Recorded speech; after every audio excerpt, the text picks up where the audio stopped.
They're called spiders, not because they imitate spiders, but I think because they have a very sparse front hackle and get a spiderish appearance. And if the recipe is an old Northern England recipe, then it's called a North Country spider.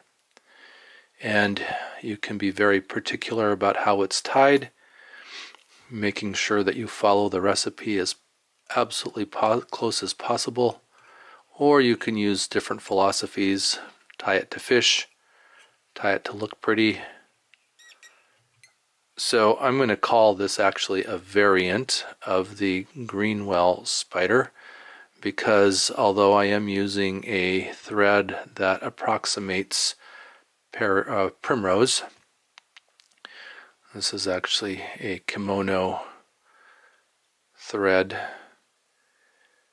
that I think looks somewhat like primrose.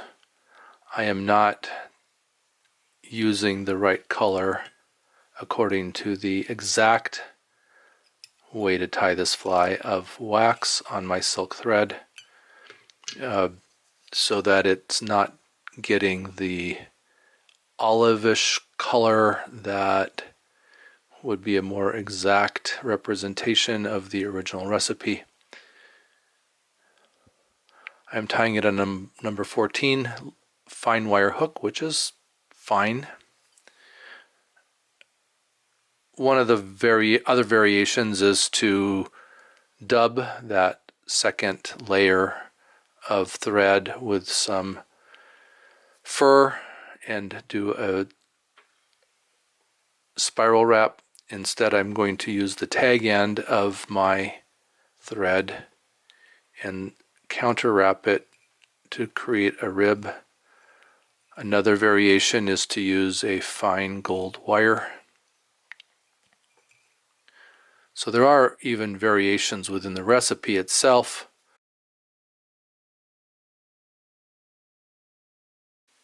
The technique, I think, is maybe the bigger part of this fly. The proportions. The body is slender and does not go all the way down to the bend of the hook. Half or 2/3 basically of the shank of the hook. And then if you want to be pattern correct, you would use a Coch-y-bundhu feather, although that's very, very hard to find in a hen feather. A furnace would work, or actually find a Greenwell neck. I'm using this dark speckled red hen feather instead, and then call it a variant. So I am going to separate out that tip, clip off the extra there, so I have just that little tiny triangle, and I'll wrap that in. Go ahead and re-wax my thread since I've used thread. Tied it with the shiny side towards the front of the hook to get those barbs to curve backwards. And then I will pull back on all of those together and wrap just 2 wraps to create just a very sparse front hackle.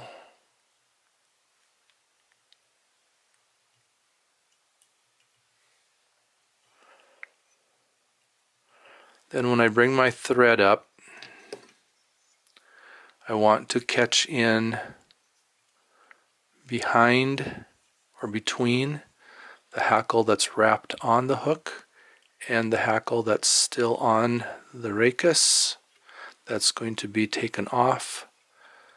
So 3 wraps like that.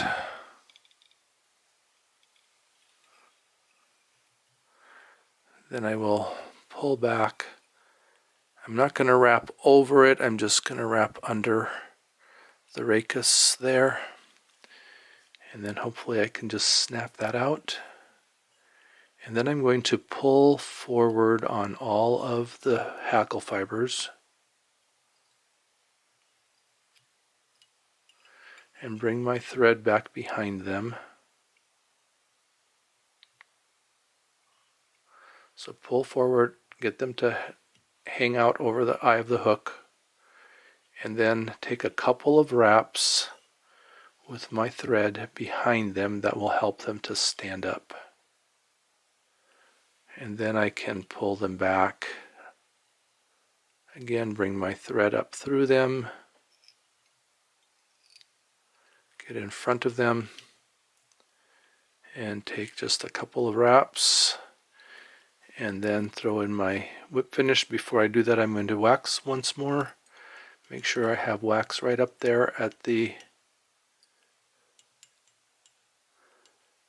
part of the thread that's going to wrap around the hook shank, and put my whip finish in. And because that thread is waxed, then I don't need to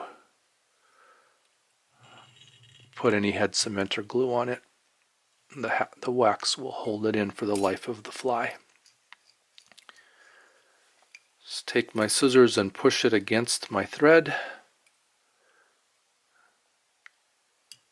Cut it out. My variant then of the Greenwell Spider.